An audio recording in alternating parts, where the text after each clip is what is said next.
Praise the lord. యేసుక్రీస్తు నామమున అందరికీ శుభములు. ఎలా ఉన్నారు ప్రియమైన సహోదర సహోదరీమణులారా? దేవుని కృప వల్ల మీరు అందరూ బాగానే ఉన్నారని నమ్ముతున్నాను. సరే, ఈరోజు మనం దేవుని వాక్యము చూద్దాం రండి. ఈరోజు వాక్యం కీర్తనలు 118:28. నీవు నా దేవుడవు, నేను నీకు కృతజ్ఞతాస్తుతులు చెల్లించెదను. నీవు నా దేవుడవు, నిన్ను ఘనపరచెదను.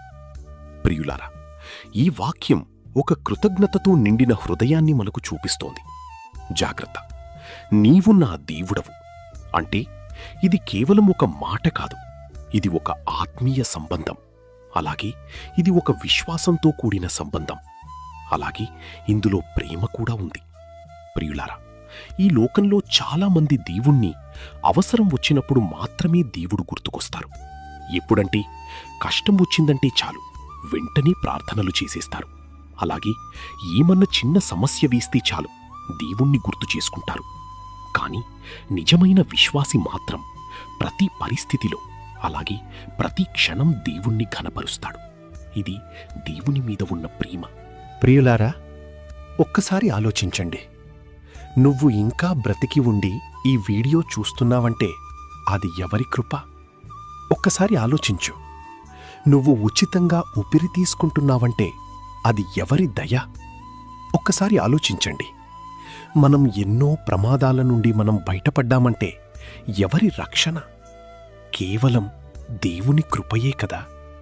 మరి నీకు ఆయన అంత కృప ఇచ్చినప్పుడు నువ్వు ఆయన కోసం ఏం చేస్తున్నావు? ప్రియులారా, చాలాసార్లు మనం దేవుడు చేసిన మేలులను మర్చిపోతాం, కాని లేని వాటిని మాత్రం గుర్తుపెట్టుకుంటాం. దేవుడు చేసిన మేలుల కంటే మన సమస్యలనే ఎక్కువగా గుర్తు చేసుకుంటూ ఉంటాం. కాని ఈరోజు వాక్యం మనకు ఏం నేర్పిస్తోంది అంటే దేవుణ్ణి ఘనపరచటం నేర్పిస్తోంది. అలాగే కృతజ్ఞతతో జీవించటం నేర్పిస్తోంది.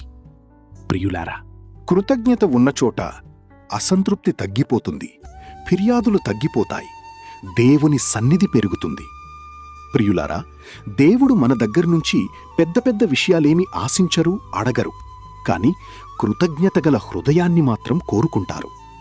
ప్రభువా, నేను అర్హుణ్ణు కాదు, అయినా సరే నువ్వు నా కోసం రక్తాన్ని చిందించావు, అలాగే నీవు నన్ను ప్రేమించావు అని చెప్పే హృదయం దేవునికి చాలా ఇష్టం.